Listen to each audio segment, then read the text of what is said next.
Assalamu alaikum, bienvenue dans la playlist Comprendre les noms d'Allah. Le premier des plus beaux noms d'Allah, béni exalté soit-il, par lequel nous commencerons est Allah. C'est le nom qu'un nombre de savants considèrent comme le nom suprême d'Allah, celui par lequel il exauce quand on l'invoque et donne quand on lui demande.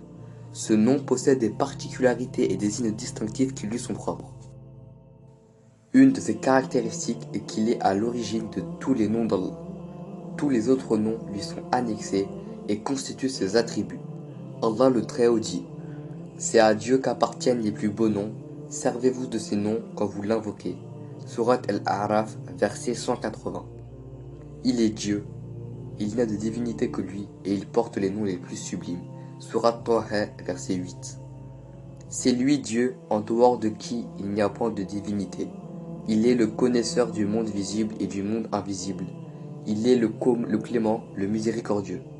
Il est Dieu en dehors de qui il n'y a point de divinité. Il est le souverain, le saint, le pacifique, le protecteur, l'arbitre suprême, le puissant, l'irrésistible, le superbe. Gloire à Dieu, il est bien au-dessus de tout ce que l'on peut lui associer. C'est lui Dieu, le créateur, le novateur, le formateur. À lui appartiennent les noms les plus beaux. Tout ce qui est dans les cieux et sur terre célèbre sa gloire. Il est le Tout-Puissant, le Sage. Sourate Al-Hashr, versets 22 à 24. On dit : le Tout Miséricordieux Ar-Rahman, le Miséricordieux Ar-Rahim, le Nourricier Ar-Razik, le Puissant Al-Aziz et le Sage Al-Hakim sont des noms d'Allah. En revanche, on ne peut pas affirmer Allah est un des noms de Ar-Rahman, de Ar-Rahim ou d'Al-Aziz. Une spécificité de ce nom est qu'il implique les significations de tous les beaux noms et les indique de manière globale. Ces noms détaillent et expliquent des attributs divins qui sont ceux de la majesté, de la perfection et de la grandeur. Allah est le nom qui établit l'origine de tous les autres beaux noms. Il est l'axe de leur signification. Une autre signification a trait au fait qu'il ne perd pas l'article défini dans le vocatif. Ainsi, on dit « Ya Allah ». L'alif et le lem sont comme partie intégrante de ce nom. En revanche, tous les autres noms perdent cet article quand on les utilise dans le cas vocatif. Par exemple, on ne dira pas Ya Ar-Rahman, Ya Ar-Rahim ou Ya Al-Khaliq, mais Ya Rahman, Ya Rahim ou Ya Khaliq. Un troisième signe de ce nom concerne l'ensemble des formules de rappel transmises et qui y est associé. Par exemple, le tahlil, le takbir, le tahmid, le tasbih, la hawqala, la hasbala et l'istirja. Et autres formules de rappel sont liées à ce nom et ne sauraient en être détachées. Ainsi, lorsque le musulman s'adonne au takbir, il prononce ce nom, de même que lorsqu'il fait le hamd ou le tahlil. Il en va de même pour toutes les autres formules de rappel. Une quatrième caractéristique de ce nom consiste en ce qu'il est celui qui est le plus cité dans le noble Coran. En effet, il y est mentionné plus de 2200 fois. Ce n'est pas le cas pour les autres noms. En outre, Allah Tout-Puissant introduit 33 versets par ce nom. L'érudit Ibn al-Qayyim al-Jawziyya a recensé 10 particularités linguistiques de ce nom. Puis il ajoute : pour ce qui est de ses propriétés sémantiques, celui qui le connaît le mieux a déclaré : je ne peux faire tes éloges comme tu le mérites. Tu es comme tu as fait tes propres éloges. Comment pourrait-on dénombrer les caractéristiques d'un nom dont le dénommé possède la perfection absolue ? Toutes les formes de louange, d'éloge, d'exaltation, de glorification, de majesté, d'honneur, de puissance, de beauté, de bien, de faveur, de libéralité, de bonté, de bienfait lui appartiennent et viennent de lui. On ne mentionne pas ce nom sur une petite quantité de sang qu'elle celle-ci ne s'accroisse. On ne le cite pas quand on a peur sans que cette crainte ne se dissipe, ni en cas de souci sans que celui-ci ne s'évanouisse. On ne l'évoque pas dans l'éventualité d'une anxiété sans qu'il ne l'enlève, ni en cas de gêne sans qu'il ne donne la facilité. Aucun faible ne s'y accroche sans qu'il ne lui octroie la force. Aucun humilié ne se retranche en lui sans y trouver la puissance. Aucun pauvre ne l'implore sans qu'il ne l'enrichisse. Le malheureux qui le mentionne est consolé. Le dominé reçoit de l'aide et celui dans la contrainte obtient la libération. Le sans-abri qui le rappelle trouve un refuge.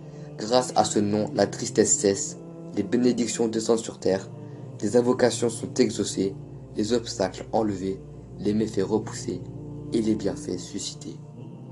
Quant à la signification de ce nom, son origine est El-Ilah, soit le Dieu qu'on adore. C'est un des plus beaux noms d'Allah qu'on le retrouve dans le noble Coran. Le Très-Haut affirme: votre Dieu est unique.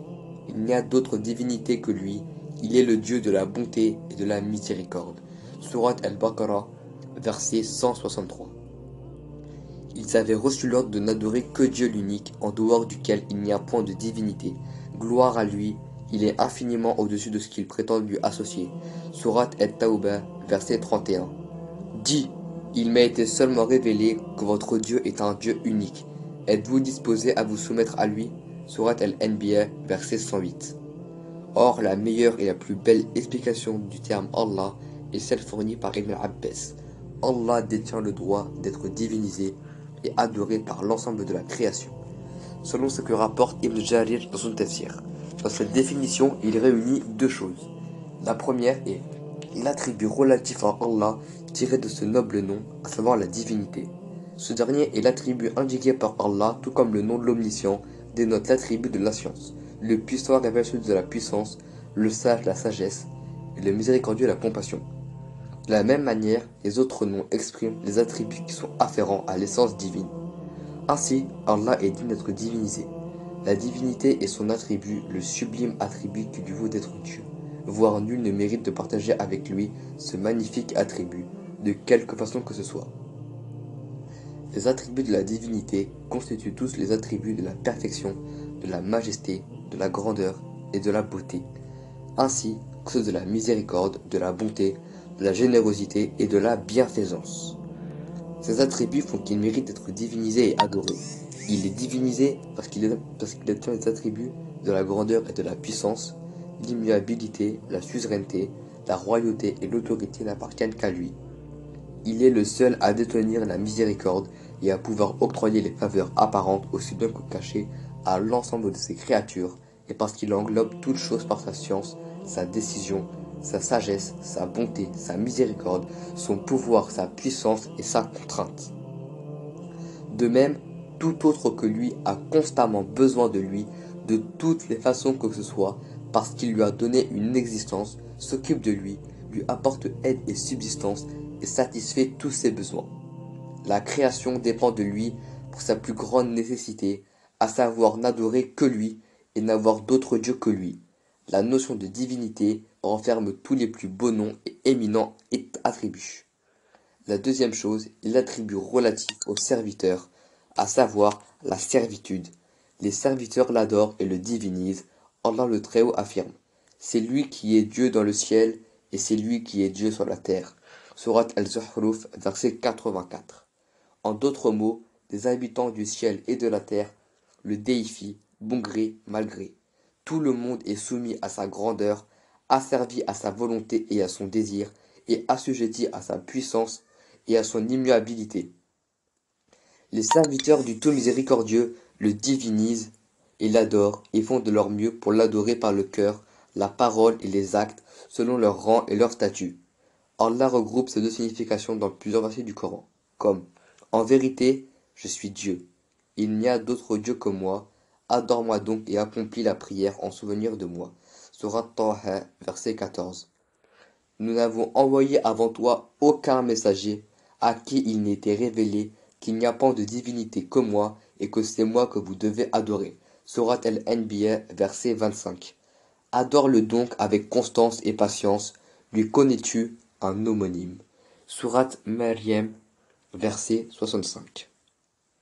À la prochaine vidéo, Inch'Allah, pour découvrir le nom d'Allah, Al-Rabb. N'oublie pas de t'abonner et de partager la chaîne. Assalamu alaikum wa rahmatullahi wa barakatuh.